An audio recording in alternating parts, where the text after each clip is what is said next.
Now, Charles and Jeannie never thought they would hear the words "I'm pregnant" coming from their 16-year-old daughter, Emily's mouth. On this day, the world would be introduced to Emmy Jones. From the moment I found out I was pregnant, I knew right away there was nothing else going to change my mind, that I was going to get this baby. Emmy Jones is a voice actress in the Sonic community who was caught up in a lot of scandals lately. Ryan Drummond fucked Emmy Jones with the Sonic voice. The identity of the anonymous accuser who alleged SA against Saberspark last month has been revealed. Born on December 17th of 1993, Emmy would grow up to find a love for not only video games, but specifically Sonic the Hedgehog and many other fandoms such as My Little Pony. Spending a lot of her time on the internet, she would find the time to engross herself in these communities, growing a following, becoming figureheads of them. And after 10 to 15 years of influence, opportunity, and some would go as far to say power, she is used her positioning as a method of gaining more power in this community, planting seeds of division within the community that she's supposed to be growing, deceiving her audience, betraying friends, and ultimately attempting to ruin the real lives of people she simply didn't end on good terms with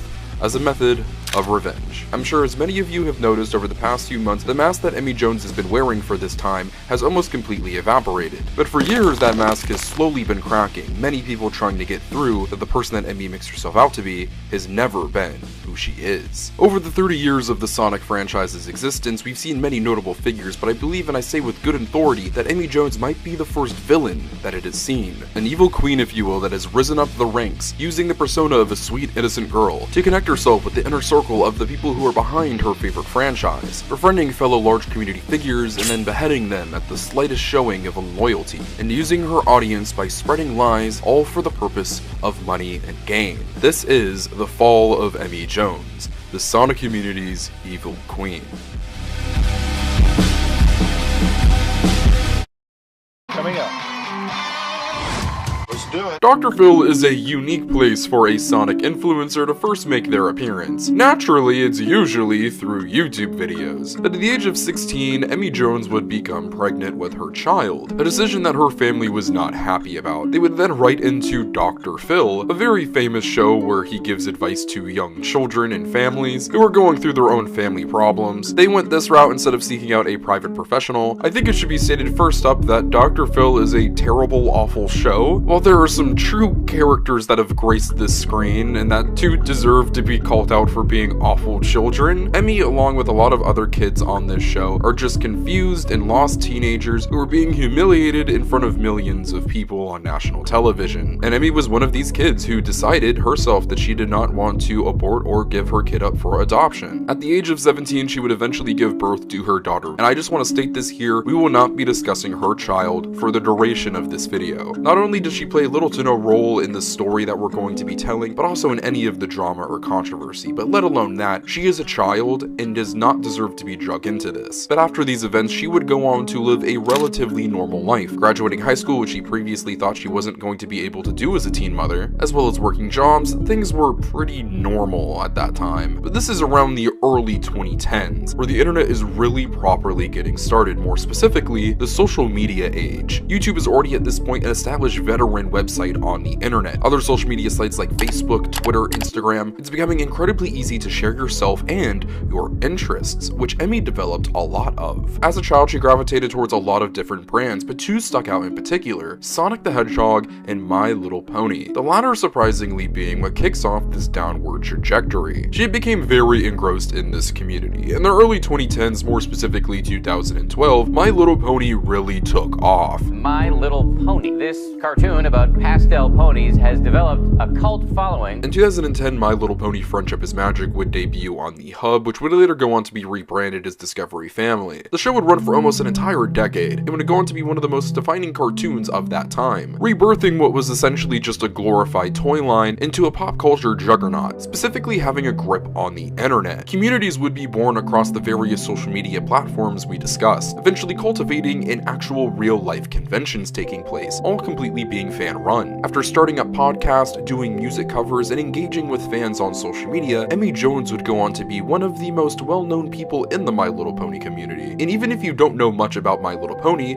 I assure you've almost certainly heard the term brony. This is a term largely used to define male fans of the My Little Pony franchise, which was an extremely fast and large growing demographic thanks to the recently released television show. And another large prominent creator would rise amongst the My Little Pony community around the same time as Emmy, that being none other than YouTuber SaberSpark. Around this time, SaberSpark had a decent following, around 20 to 25,000 subscribers, which around this time was a solid number to have on YouTube. But today, in 2025, SaberSpark is one of, if not the biggest animation-centric YouTuber on the entire YouTube platform, sitting at over 2 million subscribers, pulling in absolutely monster views. But back in the 2010s, things were a little more modest, and the two would eventually meet and become friends in the summer of 2012. The two would speak on Skype quite frequently, mainly about the show, keeping things relatively friendly, but eventually things got personal. The two were discussing their normal lives, and the fact of Emily being a mother was brought up, and how she was no longer with the father of her child. The father of this baby, who by the way is broken up with you, right? He's gonzo. He's just moved on, but you think he still loves you.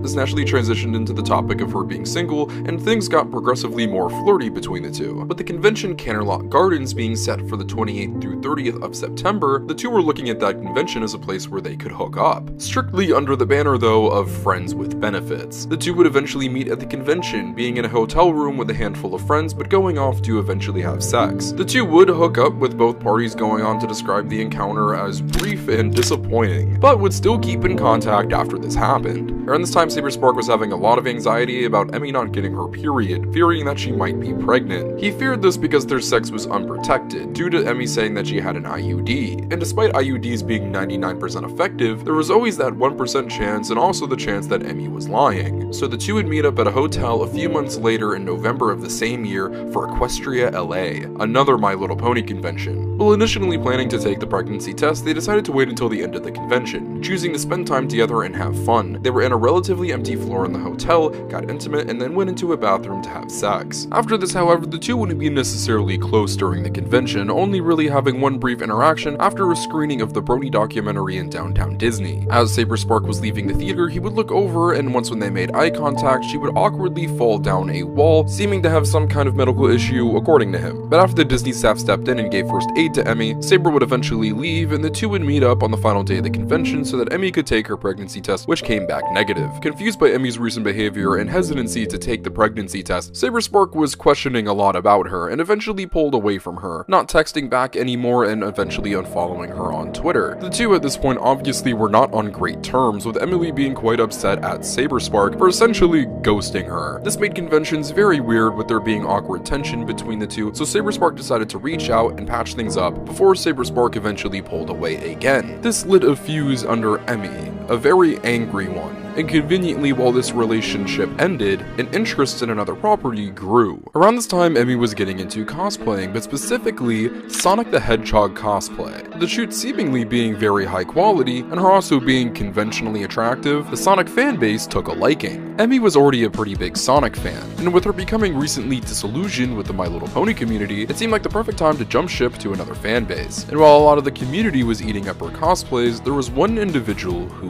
wasn't. Lizzie Silva, a longtime Sonic the Hedgehog fan who did cosplay and largely credits the Sonic character for helping get her through a brain tumor. This is an objectively powerful story, and a lot of people within Sega or people associated with the Sonic brand took a liking to Lizzie for this reason. But Emmy became very popular very fast. You have to remember, the Sonic community to this day is very much so a boys club. The most popular influencers are male, and that was even more the case back in the day. So when a cute little white girl pops onto the scene and loves Sonic the Hedgehog, wearing spandex cosplay, engaging with the community, and ready to network with larger influencers, Lizzie not only found her cosplay derivative, but took Emmy as a threat, swiftly blocking her on Twitter and going about her business. While all this was going on, Emmy was befriending some pretty big name creators and influencers in the Sonic scene during the mid-2010s, specifically Matt Manheimer, the former owner of Tails Channel. If you were a Sonic fan, you are most likely familiar with Tails Channel, whether it is right now in them having a large presence on social media, or when they were a massive, almost conglomerate Sonic corporation on YouTube, they have always held a lot of power and have had a lot of connections with not only Sonic the Hedgehog creators, but Sonic the Hedgehog itself. After creating ties with many people associated with Sega, Matt would go on to become the social media intern for Sonic the Hedgehog under Aaron Webber, the former social media manager for the Sonic the Hedgehog franchise after the company went through a restructuring. Aaron was much more than just the social media manager for Sonic, however, almost completely redefining the character's identity in modern pop culture zeitgeist around the mid to late 2010s as a self-aware, meta-contextual character, which had a lot of fans laughing and a lot of people looking disgusted at what they were trying to turn the Sonic franchise into. He was a part of the pitch team that presented Takashi Iizuka's Sonic Mania, the best received Sonic game at the time since Sonic Adventure 2, and also held a meeting with Jeff Fowler and Tim Miller, which a lot of fans speculate was the moment that they decided to change the movie Sonic design, which went on to reshape the franchise forever. This is an important man, and he will be playing a role very soon. Life was pretty good for Emmy. Around this time, she noticed that Lizzie blocked her. Confused as to why, she added Tails' channel and YouTuber Steven Nux, which directly led to dogpiling. Not just that, but truly a really fucked up reply came after saying, jealous of attention, she feels she should be getting attention for beating cancer when I'm just a pretty cosplayer. A truly fucked up and heinous thing to say about somebody, and from this point forward, Lizzie vowed revenge on Emmy Jones. Now, while yes, Emmy did start this situation off incredibly poorly, recruiting creators and their fans to attack her, and tweeting an incredibly insensitive comment, Lizzie to this day has made it her mission to destroy Emmy Jones, creating an at this point one-sided relationship with her where she has harassed, stalked, even sent the cops to her home. I've called the police station before and they gave me the number, and it's happening by this person. Her name's Elizabeth, and she's been like stalking me. Now it should be noted that Lizzie is not mentally well, and I think that comes off quite apparent, but at the same time that does not excuse the actions of Lizzie. Well, yes, she was wronged and horrible things were done and said to her, it does not excuse a lot of her actions after that point. A lot of other videos on Emmy Jones on YouTube cover a lot of Lizzie's stuff and go far more in depth in the drama between these two than we will be today, but they were almost made in cooperation with Lizzie, who isn't the most reputable source. She would even reach out to me to help me with this video, but naturally I wouldn't respond, as this is meant to be an objective, unbiased look into Emmy Jones's fall. So this is the only time we will be talking about Lizzie and her relationship with Emmy in this video. But Emmy was doing great, her songs were blowing up, she was truly becoming one of the biggest figures in the community. She got a spot on the Sonic Central YouTube channel, a middling Sonic the Hedgehog collective of the era, but did consist of some pretty big name content creators around that time. And something else that happened is that she became the Sonic community's most eligible bachelorette. I'm sure you all have been waiting for it. Emmy is most known for sleeping with former Sonic voice actor Ryan Drummond. A little background on Ryan, he was Sonic's first video game voice actor starting in 1998 with Sonic Adventure all the way up until 2004 with Sega Superstars. By this point, he was already over 10 years removed from his tenure as Sonic the Hedgehog, and despite being very young but still around the scene at that time, I can tell you he wasn't incredibly involved with the fan base just yet. Not until 2020 did you see these former voice actors popping out in conventions, doing signings and interviews, so them not only having a relationship, but a relationship this intimate was definitely a novelty at the time. Outside of the fact of a former official Sonic voice sleeping with a fan, the biggest controversy that arose from this is that a lot of people put this under the category of an affair. At the time, Ryan Drummond was indeed married to his wife, with his wife not filing for divorce until 2018 and it being finalized in 2019. In 2016, Emmy Jones claims that they were simply separated. When you and your partner fully agree to separate from each other and that your marriage is essentially finished outside of court, it does not fall under the guise of cheating. You both have mutually agreed to go your separate ways, but due to Ryan and his wife having multiple children, this made the divorce more complicated, which made it take more time, and notoriously, divorces that include children extend the process exponentially. As a child of divorce myself, I can attest to this. But according to multiple sources who were close to Emmy and Ryan at the time, not only did the relationship feel very affair-like, but it was also not what it was made out to be. In an interview with Mr. Enter in 2025, Emmy states that her and Ryan simply dated for around half of a year in 2016, and separated due to location purposes, specifying that he was in the Bay Area and she was in Los Angeles. Remember these dates. If you type in Emmy Jones GoFundMe into Google, and trust me, we will be talking about all of these and many more money-making ventures very soon, she has a GoFundMe set up for her to move. But when was this fundraiser created? Well, it was created in September of 2018, a whole 2 years after Emmy initially stated that her and Ryan got together, and these locations aren't adding up because Emmy lived in Ohio. Something you will discover about Emmy throughout the rest of this video is that she not only lies a lot, but about the smallest thing that I don't even feel like you would need to lie about. And I'm led to believe that she is lying to save face and protect her ego because her and Ryan were never really an official couple, more of a situationship if you will. He did not give Emmy any straight commitment and would just simply fly her out to random cities in California where he was performing at the time. They would hang out in hotels, have sex, and that would really be it. This all tracks because on Emmy's burner account where she detailed her time with Ryan, she would talk about going to see his show. Emmy by no means was living in California in 2016 when the relationship was occurring, which was only described as occurring for around a few months, before Ryan initiated ending things and they both mutually agreed to go their separate ways. So her saying distance was the issue is not just half, but maybe even just a third true. Distance was a problem, but also she was living in Ohio, and also they were never really a defined couple. If this relationship was not an affair, there was nothing necessarily weird or moral here. This is just two adults trying to figure their way around a weird, complicated relationship. I kinda hate that this is the #1 thing people talk about when it comes to Emmy Jones because it's usually just boiled down to, haha, Sonic's former voice actor slept with a fan voice actor who's like 20 years younger than him. And also, you know, they use the voice. At surface level to a normal person brain, this is really just two people having sex. If this truly was an affair and Ryan and his wife were separated, and frequently whenever this comes up, this is used as a smokescreen that covers up bigger controversy that comes later down the line with Emmy Jones. But unfortunately for us, her love life isn't done just yet. Once when her and Ryan separated, she must have gotten really into voice acting. Around this time, Emmy was becoming just as well known for her Tails impersonation as she was for her song covers. People doing Sonic voices is nothing new, as there were a lot of prominent people doing voices of characters around this time in different fan projects. One of those people was named the Blue-Eyed Fox. They were set to appear in Sonic the Wrath of Nazo as Tails, until they were replaced by also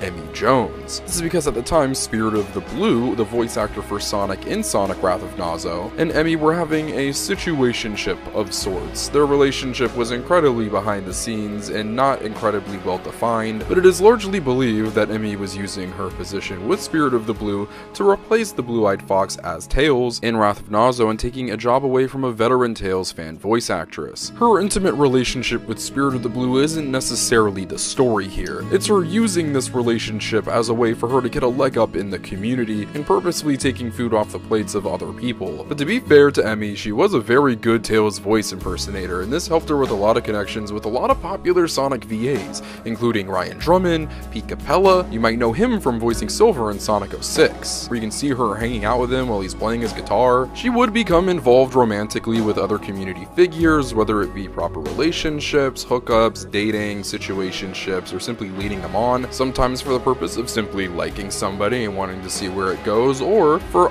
other ulterior motives. We're not going to speculate on any of these people unless it's public knowledge or I have gotten confirmation from sources. We're not going to speculate if Emmy Jones got with Jason Griffith's dad, but somebody we know that she flirted with, or rather led on, was the member of the website and organization Sonic Retro. I will not be specifying this person for privacy reasons. As you'll come to see in future controversies that we'll get into, harassment from Emmy and her audience plays a big role and is obviously an awful thing to do, and the last thing I want to do is incite more harassment from those people. So when something is not entirely public knowledge, please understand when I choose to exclude their names. This is a part of the story where I'm gonna need you guys to hold on to your seatbelts and maybe grab a snack. Sonic Retro is a very mysterious but also very powerful organization in the Sonic community. Despite being a fan site, they hold a lot of power within the fan base based off of how long they've been around. People a part of Sonic Retro have been a part of the fan base since the 90s era. They are Sonic fan veterans and are very possessive over the community and franchise. This has led to great opportunity for members of Sonic Retro, including Sergio Monaligre, who would go on to become the social media coordinator for Sonic the Hedgehog, once again under Aaron Weber. Now, why am I talking about this random Sonic fan site outside of the fact that Emmy associated with one of their members? One day, Emmy was given the script for an upcoming Sonic game by the name of Sonic Forces by none other than this unnamed Sonic Retro member. How he retrieved this or got his hands on it, we're not entirely sure. There's been speculation that his Sonic Retro associate who worked at Sega at the time got him this, but once again, we're not here to speculate. What we do know is that Emmy would go on to Discord later that night and would go on to leak this script. For those around the Sonic community at the time, you would remember Sonic Forces script being leaked. And yes, it was from none other than Emmy herself. This was a draft from 2016 with notes given from somebody with the initials of AW. Somebody around that time that shared those same initials was Aaron Weber, someone that Emmy recently became very close to, thanks to her connections with the aforementioned Matt Mannheimer of Tales Channel and Sonic Retro members. And not only did Emmy leak this script, she leaked this script from Weber's apartment. And no, not just because they were friends, Emmy and Aaron were seeing each other at the time. I'm gonna fire over an allegedly here for legal purposes, but as you're seeing on screen right now, I have multiple testimonies from people who were close to Emmy and Aaron at the time. Now this is one of the most well-known secrets behind the scenes in the Sonic community, amongst larger influencers. It just hasn't come out because I don't feel like there's been any reason to, but when you're making an expose on Emmy Jones, now kind of feels like the right time. Many people wonder why Emmy was given so many opportunities with Sega, how she became so closely associated with the company. This is a large reason why.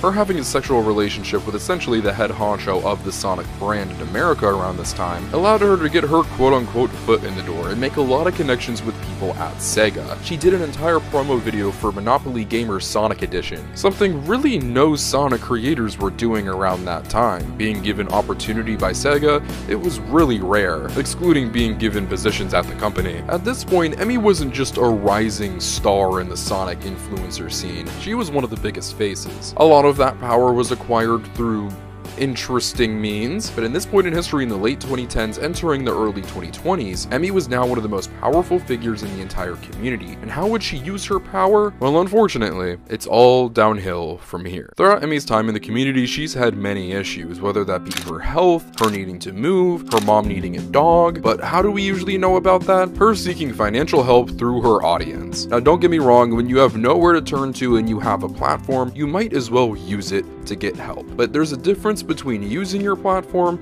and abusing the people who have given it to you. To an unhealthy and unusual degree, Emmy asks for a lot of money from her audience quite frequently. From 3 GoFundMes initially asking for a medical dog for her mom, with a goal of $8,000 in donations, firstly wishing nothing but the best for her mom, but she was able to get a service dog regardless, to the aforementioned GoFundMe asking for $5,000 to help her move to Los Angeles, and most recently a GoFundMe to help her fight her MCAS and eating disorder, with a goal of $17,000. Throughout the years of her doing this, people have been more than willing to help, but there are a lot of people who have noticed that she is doing things that somebody who is struggling with finances doesn't typically do, such as frequently going to Disneyland, 2 trips to Japan, going to a bunch of different events and trips. All of these are luxuries. It almost feels like Emmy and her partner are able to meet their financial means, but without the support of her fan base, they might not be able to live as comfortably as they like, which by no means is the job of the innocent people around the country who simply enjoy your content to fund. It doesn't stop though at her GoFundMes and the misuse of her fans' generosity, allegedly asking for $5,000 for an album release party on Ko-Fi, or plugging an Amazon wishlist for people to simply buy her things. Now yes, this was during COVID time, so a lot of you might be saying, oh, she might have been asking for essentials. Well, you would be correct, because she got Sonic Legos and toys. Only the essentials. Frequently plugging her Ko-Fi, asking for just random donations on a whim, such as funding migraine glasses. There's a term for this: e-begging. Emmy is an e-beggar. A lot of people, including big figures in this community, have problems, go through things, have health issues, including myself. But in my time in this fan base, I have not seen somebody ask their community so much for financial backing for the smallest, most minute things. Maybe it's the way I was raised, but I was never taught to ask for handouts. And I was especially not taught to take that money that generous people gave me to turn around and use it on luxury. Now, it doesn't stop stop there, unfortunately. It actually gets worse. Emmy Jones has a Patreon, of course, why wouldn't she? Where she is currently making over $400 a month. It was higher, of course, at one point, that she hasn't updated since August 3rd of 2024. The purpose of Patreon is to supply your fans with content, whether it be exclusive content, early access to content that will eventually become public, behind the scenes updates, what have you. But to sit there and collect hundreds of dollars from your fans and supplying them with nothing is insane. But maybe Emmy doesn't view it that way, because they are still gaining access to something. Her Discord. Emmy Jones has a Discord server where she is active in, but this isn't your typical server where fans of someone's content can come together to meet new people, bond, communicate, share interests. No, this is very close to, and I'm really trying not to be hyperbolic, a cult, where Emmy Jones is the queen and her little Patreon minions will do what she wants, whether that be supplying her with a free Nintendo Switch 2, because. Or how about when she gave out Valentine's Day cards that were $15 each? Naturally, she started doing this little money-making scheme around February, consistently fear-baiting her fans into her taking a loss on these cards if they don't sell enough, so people bought multiple, just for months and months and months to go by until late July of that year, where she makes an announcement tossing all the blame onto her partner that he forgot to ship them. And I guess he must have forgot again, because people didn't start receiving their cards until the following year of 2025. A whole year for people to receive Valentine's Day cards. Even friends of hers, get this, were supporting her financially, giving her close to $1,000, helping her pay for trips, meals, all of this. $10 to $25 tarot readings? Here she is fear-baiting a fan that anonymously came forward to me about how she needs money because her power is about to be shut off. He sent her money numerous times through PayPal, and when her attempt at a $450 cash out didn't work, she simply tried to just get off with a 30. This is not normal behavior. I don't care what way that you try to paint this, this is clear financial manipulation of her audience and makes her GoFundMes all that more sketchy. Remember though, money isn't all that matters to Emmy. It's also power. Her Discord has been turned into a battleground, a dictatorship, where you must, as a fan of her, build up the social credit to be one of her favorites, and if you don't, you are simply treated as lesser. A big part of this is being as hateful as she is. Emmy, at her core, does not like the community that she is a part of and profiting off of. More specifically, the larger influencers and creators that she shares the scene with. It's been said that she had a whole entire hate campaign against Sam Procrastinate, where none of her audience would be able to say anything positive about the man or his content. Why is this? Because he did not personally come out and use his platform to publicly defend Emmy during one of her controversies, which, let me remind you guys, is not the job of Sam or any content creator to do when somebody gets into a scuffle. She also has specific vendettas against Fidel of GamesCage and Tails channel, and for those who are not aware, hasn't been run by Matt Manheimer in around 10 years at this point. And I swear that this is not the purpose of me making this video, but shocker, she really doesn't like me, having her crew go to the staff of Sonic Revolution to have me removed from the event in 2023. And once when that happened and caused issues, she of course shifted all of the blame onto her friends. Sound familiar? Keep in mind, up to this point, we never interacted. Ever. This woman is a whole 10 years my senior. I don't know why she cared so much I was there. I'm sure there were many people at Sonic Revolution who saw me and were like, oh, I don't like SpeedSuperSonic, and then went about their business like a normal person. And I'm sure there are many people on the internet right now who see content creators like Sam or Fidel or myself, and they do not enjoy us, our personality, or our content. But you know what they do? They go about their business and do their own thing and enjoy what they enjoy. They do not create and encourage hate campaigns against us. They do not have us physically removed from events where no trouble is being caused at. Emmy actively makes the lives of us creators worse in this community, all because she's an incredibly angry and vengeful person, and only has become more so over time. It has been reported by a former friend of hers that she would simply sit in her apartment and hate watch other creators' videos who she personally didn't like. It made everybody incredibly uncomfortable and really opened the eyes to who Emmy was becoming. I needed to get a lot of that stuff out of the way because this next segment of the video is going to get a lot more serious, because we're going to be diving into some very serious topics. So I'm going to put up a trigger warning for the following: grooming, sexual assault, harassment, and rape. If any of you guys have heard this before,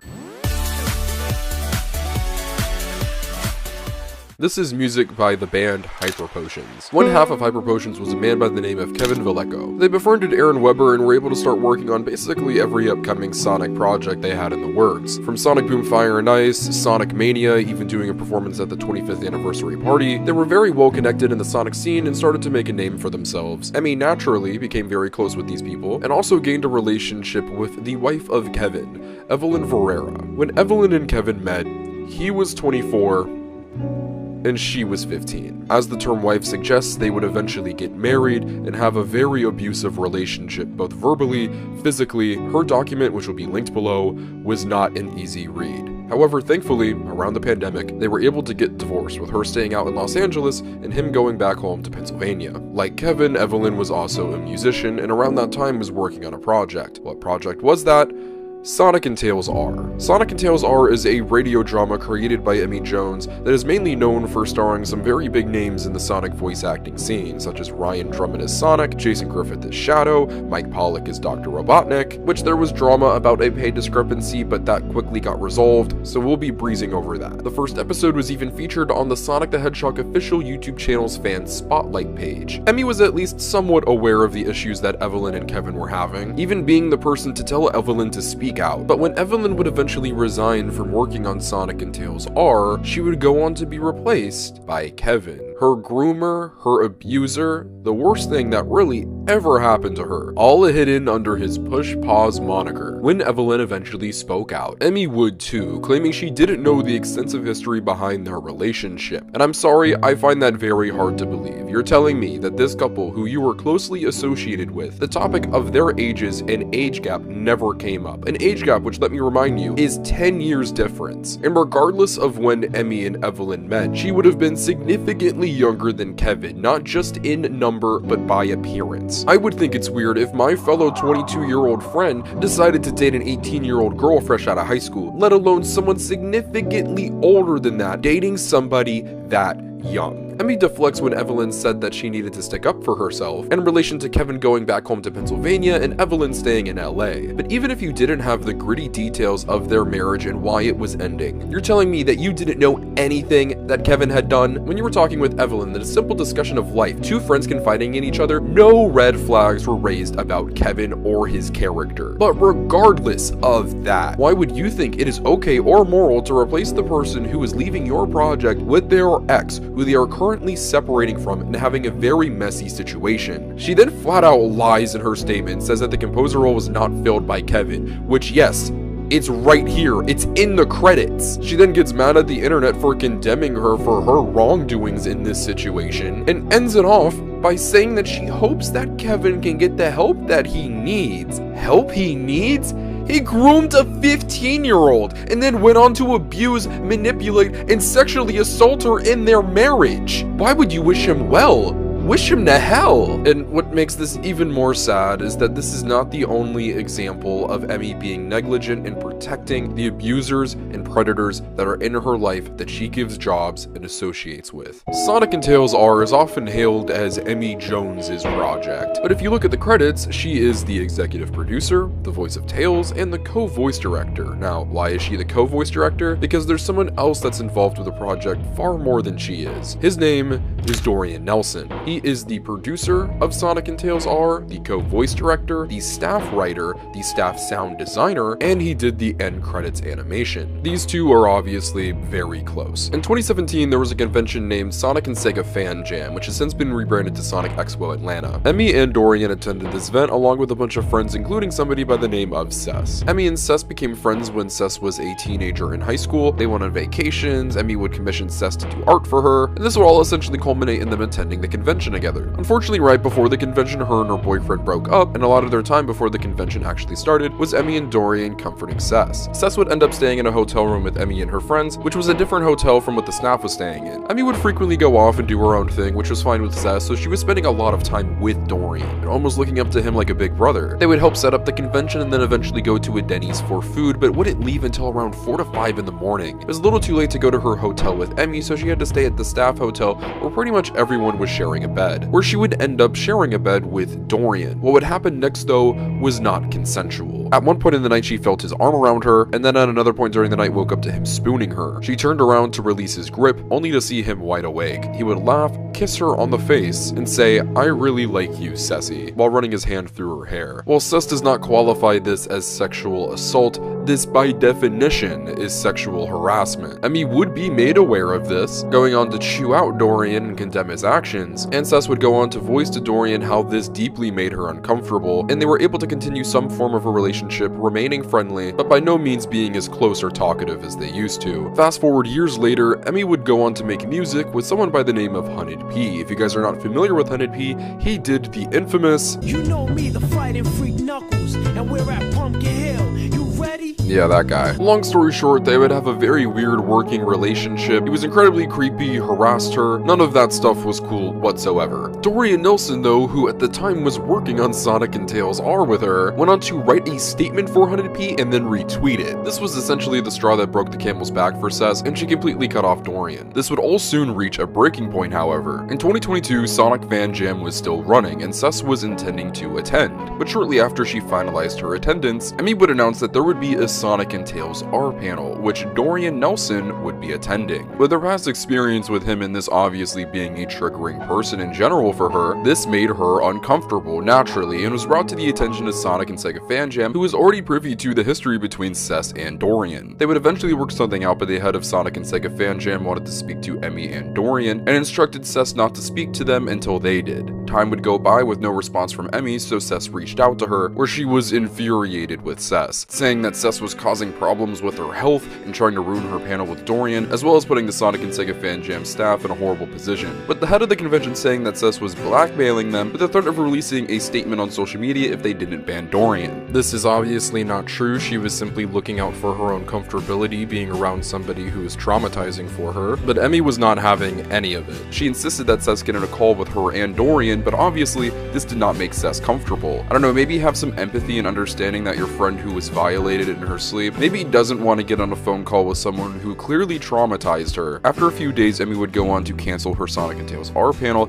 after Dorian voluntarily stepped down. Cess was trying to make good with Emmy, apologizing as her intention was to never get her Sonic and Tails R panel ruined, but Emmy stayed quiet, didn't say anything to Cess. After all of this, Emmy and Cess would attend Sonic and Sega Fan Jam, but they would keep their separate ways. 2 days after returning from that event though, Dorian would publish a doc about how he had been falsely accused of sexual assault for years, with Emmy going on to retweet it and endorse it. Keep in mind, Cess never said that she was sexually assaulted, but she was harassed. And I think we can assume that Dorian is aware of his actions, and that what he did that night was not okay, and has to live with that guilty conscience. Remember, initially when this happened, Emmy was on Cess's side and called out Dorian, but of course, as we're aware by history, she would go on to create an entire radio drama with the man, and then later, when she felt personally slighted, went on to deny this victim's experience and call her out in a public forum, bringing incredibly personal things to light that the public did not need to know about. Emmy would of course take to Twitter to make her own call-out post of Cess, where she accused her of blackmailing Fan Jam, and how Cess coming out about Dorian somehow impacted Emmy's health significantly. This led to months of harassment from Emmy and Dorian's audiences, until months later when Cess was able to publish her own doc, which the edited version of that doc will be linked below. That version was ultimately created after Emmy and her decided to make peace due to the harassment both parties were receiving, but if you're curious about the contents of the original doc, I'm sure there are links floating around out there somewhere, and it's also been reported on numerous times in different YouTube videos and forums. This should have been a moment in time where Emmy was able to be examined by the community at a deeper level, seen for the true person that she was. A hateful woman who lived an angry life, who disregarded the people in her life that cared about her, because what did it threaten? Her power,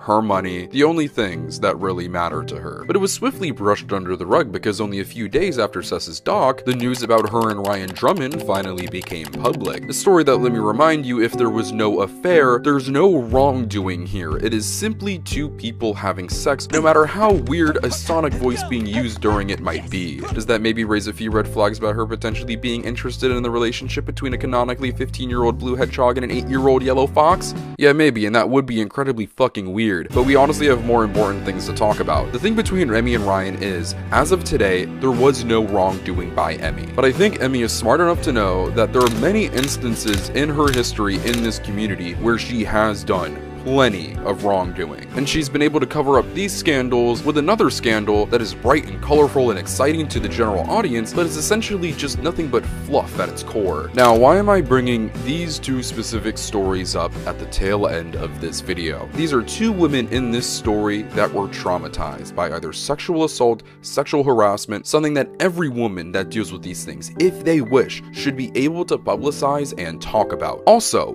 if they want to keep it private, they should be allowed to keep it private. It is their story, it is their experience, and it should not be denied. Both of these instances are objective things that happened. The people involved who did these wrongdoings have admitted that they've happened. To turn around in one instance and exonerate yourself of any wrongdoing or negligence in relation to a young woman who was taken advantage of by a much older man, and that is putting it very nicely, and then continue to go on to deny your personal friend's sexual harassment experience which you had knowledge to. These two stories are some of the most disgusting things that have been public knowledge in the Sonic community, and it has been completely brushed under the rug. Now, I want to state this. Emmy is not the predator or abuser in this situation. The brunt of the backlash in these two situations should go on to Kevin and Dorian. But like I stated in a lot of the portions of this video, this is an Emmy Jones expose, and she did support, defend, platform, and protect dangerous people associated with her projects,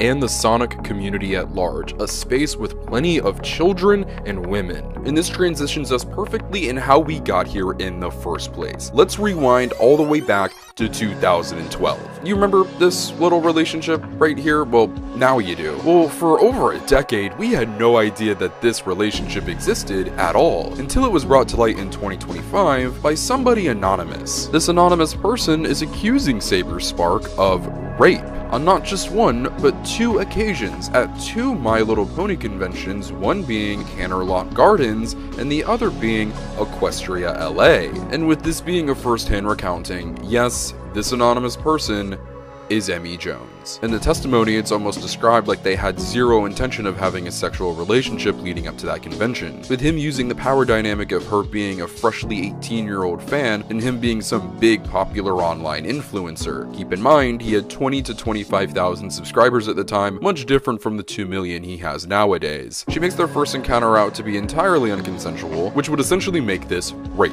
It's painted as if this came out of nowhere, despite there being instances in her own testimony where she describes having a crush on SaberSpark, as well as him being aware of this. She would then go on to detail her next encounter, where all of the cracks begin to form, recounting them being in an elevator where he forcefully shoved her against the wall and shoved his tongue down her throat. She then says they would proceed to go right back down exactly to where they were, to then go into the bathroom for oral sex. In text messages, she describes going down to a basement area where there was meeting rooms and a carpeted area. But not only did SaberSpark state that this occurred in a lower gym area floor, but the hotel would go on to confirm SaberSpark's recollection of the location as correct. But not just that, why would they go down, to then go back up, to then go back down again? In Emmy's original testimony, she makes this out to sound like it was the last time they ever interacted, that what happened was so horrific that she pulled back and never attempted to speak to him again. If you're paying attention, this is a very twisted, different, evil version of what we described earlier in the video when we talked about Emmy and Saber's relationship, and that's because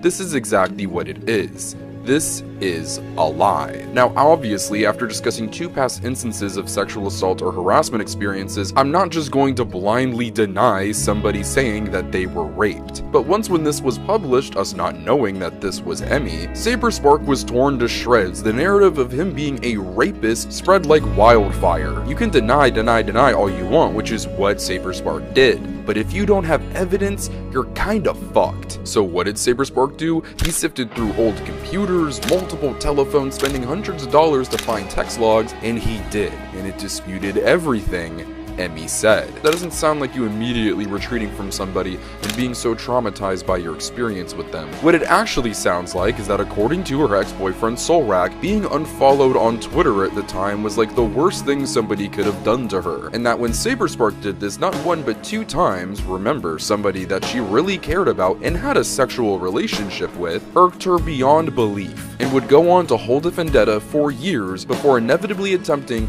to destroy his life with false rape claims at a petty attempt for revenge. I'm confused, I'm sure you're confused, so many of us are just asking why. But I have a different question. Here's the thing, the really sad thing. Emmy Jones, not only in this testimony, but on multiple occasions, has stated that she has been the victim of sexual assault in the past. I am a person with a believe all victims mentality. I hurt for her, I feel for her, I not only empathize with her, but I sympathize with her. I obviously cannot do that with the Saberspark story because there's objective proof she lied. And even if she might still have a very frequent track record of lying, I am still not going to deny the other experiences that she references, and I hope you guys don't do the same. The reason she claimed she wanted to do this was to prove to herself that she would be able to speak up. She claims she spoke up anonymously to avoid harassment, but I think we have a lot of room to believe she did this because she's Emmy Jones. And if she were to come out with this claim, which is false, it would have lost a lot of credibility and people wouldn't have taken it nearly as seriously. Also, another part of that reason in reality